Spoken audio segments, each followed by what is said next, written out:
What's up, Long Island? Welcome to another edition of GLI Sports Guys, a very special wrestling edition, at least a little bit. Jamie Stuart, Andrew Rappaport. Rap, why do we have these shirts on? See the shirt? Legends? If you're a wrestling fan, you know who these people are, right? Eddie Guerrero, Undertaker, Shawn Michaels, Ultimate Warrior, Stone Cold, and Bret Hart. There could be another legend on this shirt who we're going to talk to a little bit later in the show. We got LeBron James to talk about on Long Island. GLI told you the story, Rap. How crazy was that? He was in town. He needed a place to train. And there we go. Southampton was the place. And the whole story is crazy. You can read the story on the article on GLI's website. They didn't even realize it was LeBron when they said yes to renting the gym out to letting a basketball player use the gym. And then it turned out it was LeBron. They needed somebody to come in and help rebound. So they got one of the players from Southampton High School. He has now turned into a mini celebrity. It's a great, great story. And, we've heard in the past, Eli Manning has worked out east. So no stranger to celebs coming to Long Island, especially this time of the year. But, right. I mean, what a thrill of a lifetime for that kid. I mean, I can't even imagine, LeBron starts walking and it's hey, all right, let's go. And I spoke to Alex. His name is Alex Franklin. And I spoke to Alex, and he's like, LeBron was just a regular guy. He said, I went in, he patted me hello, and then we got to working out. And the crazy part is he thought he was just there to rebound, but LeBron actually started breaking down some of his moves and teaching him some of his other, some things that he could do better. So now Alex is coming into the new season next year with a lesson from LeBron James. That's pretty cool. From one Hall of Famer, LeBron, to another one, let's bring in Matt Hardy.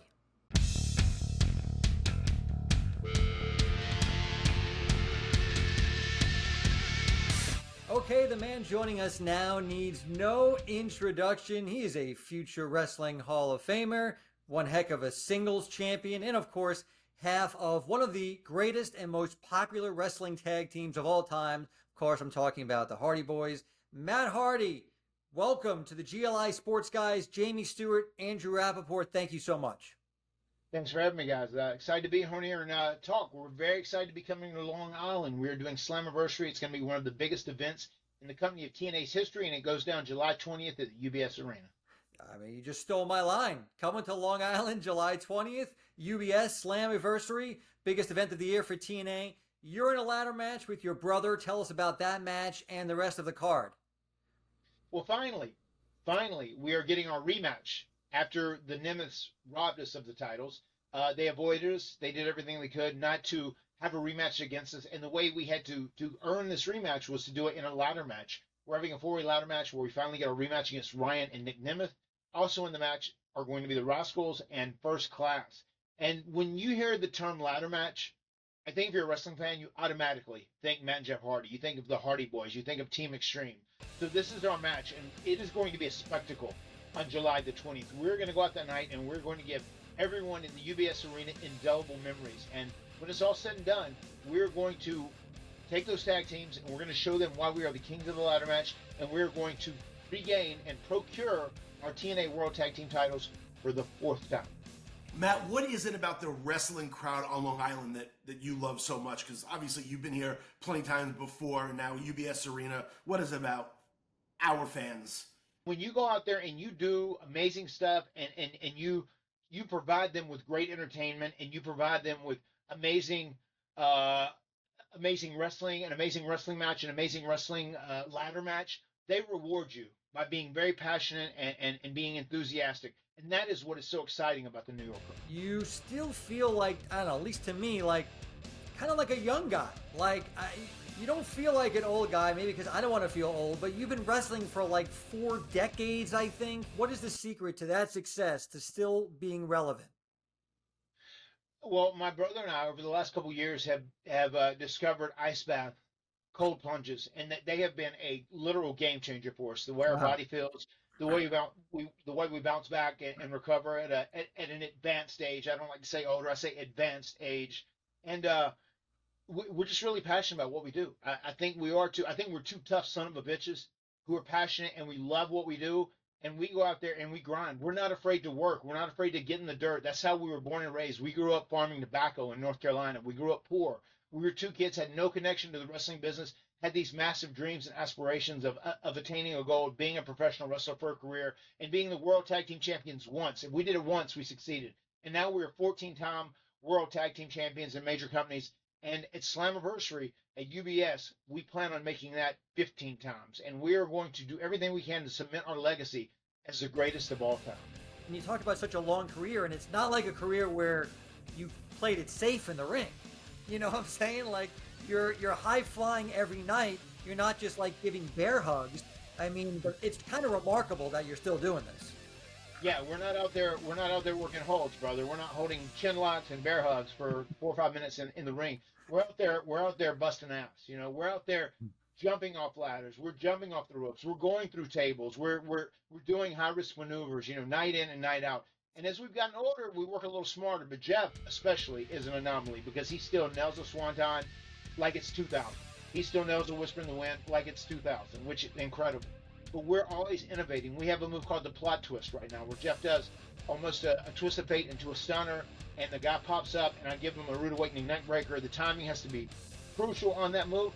But that's one thing about us. We have not just tried to coast off our former success, off our former fame. Saturday, July 5th, I don't know if you realize this, that's the 26th anniversary of your first ever WWE Tag Team Championships when you beat the Acolytes right on Raw. Mm-hmm. It absolutely is. Yeah, that's a huge day. And that is also a very notable day because that is also the day we did the final deletion. And that final deletion was something that was a game changer. You know, especially going into the pandemic, we kind of set the pace for what the modern cinematic match was like, and we did it on that night. Totally. We had no idea we were even going into that territory. I was just very adamant about trying to tell a story in a different way. I think when you feel like you're getting stale in wrestling, you go like, how can I change my character? How can we tell stories in different ways? What can we do that is new, that is fresh? How can we put a fresh coat of paint on this? And that is what we were doing when we did Broken Matt Hardy and Brother Nero. And that is ultimately what brought us back to WWE because it grew so popular. I looked this up on Wikipedia. I'm not sure if this is true or not. It said your first ever WWF match was against, well, actually, do you know who was against? Nikolai Volkov. Oh, good job. That's right. I mean, May 23rd, 1994. Nikolai Volkov, and you're still flying high. That's amazing. That's wild. It's just wild.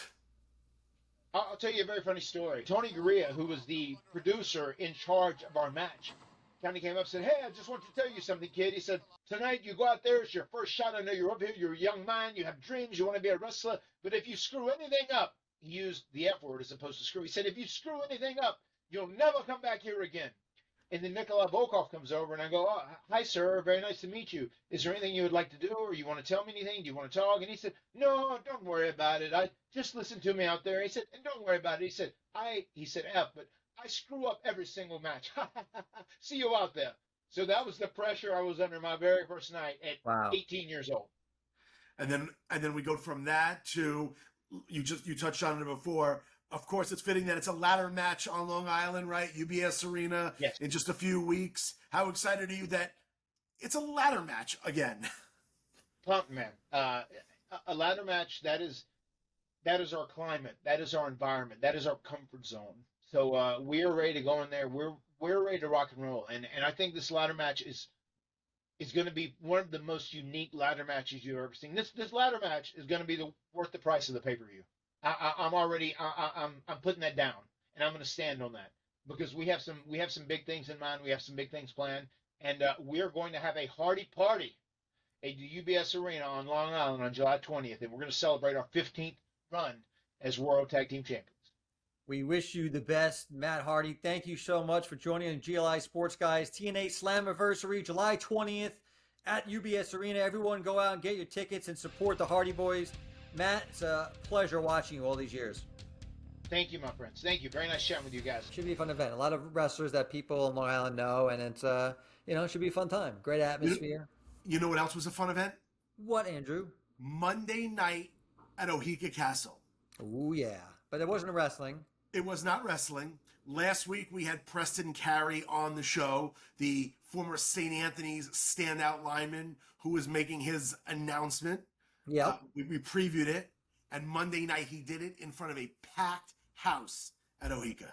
Yeah, made headlines, all trending on Twitter and Instagram and all that. And he was down to 4 teams, and now the Long Island Dog is a dog. The Georgia Bulldogs. How was the event, Rap? What do you think? And what do you think of the decision? It was great. I mean, you can't really knock the decision. He's going to arguably the best college football program in the country. Right. And that's no knock on Rutgers or LSU, any of the other choices he had, Auburn. But he's going to Georgia. And Georgia is in the national title picture every single year. And he had a good point. When I spoke to him afterwards, I said, was it a hard decision? And he said to me, he said, Georgia has produced more defensive linemen to the NFL in the first round the last 5 years than any other college program. Wow. If you're a defensive lineman and you want to go to the NFL, which he told us he did, yep, then Georgia is an easy decision. I mean, listen, it's going to take a lot of hard work to succeed at Georgia. You got to really be a dog to be a dog. I would not be surprised that we're doing a NFL draft preview and where he's going to go in a few years. Yeah, he even said when he made the announcement, I'm going to spend my next 3 or 4 years, which means he is thinking about potentially being a draft pick after his junior season. So listen, sky's the limit. Not everybody is born with that size, right? Whatever he said, he's 6'5", 295. Yeah, he's just going to get bigger and bigger. He's going to be a monster. One last thing we wanted to talk about real quick. This was an interesting little side conversation Rapp and I were having. Sue Bird. You guys all know her, right? I mean, a Hall of Famer, one of the greatest, we think. No, we know. One of the greatest Long Island basketball players of all time. But she's getting a very unique and special honor, right, Rapp? Yeah. So she, similar to Preston, right? She took her talents to play her high school ball off Long Island. She ended up playing in Queens and then made it to the WNBA. And the Seattle Storm just announced this week that they are building a statue in her honor outside the arena. She becomes the first WNBA player in history for any team to have a statue built. A statue like Rocky. I mean, that's how great unbelievable. That's unbelievable. I mean, you are immortal. If you get the statue, I mean, you're talking about Jordan and, Jackie Robinson. I mean, you get the statue. Rocky. I said Rocky. You did say Rocky. I was trying to go, nonfiction, but you're right. But she's deserving of it when you look at her. It just got us thinking, so when you talk about the Mount Rushmore of just basketball players from Long Island, who are the best players that ever come from Long Island to play basketball? She should have to be on it, right?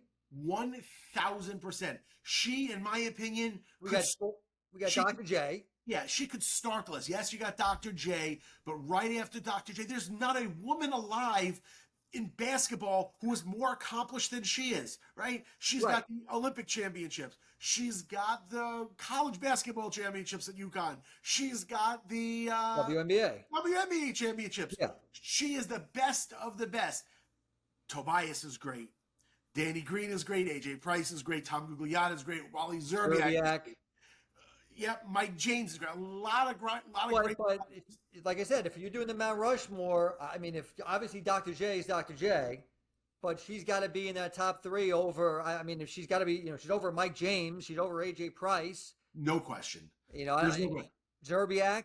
And anybody who says she doesn't belong because it's girls basketball or women's basketball, they don't have a clue. They don't have a clue because she is, no question, at the top right there with Dr. J.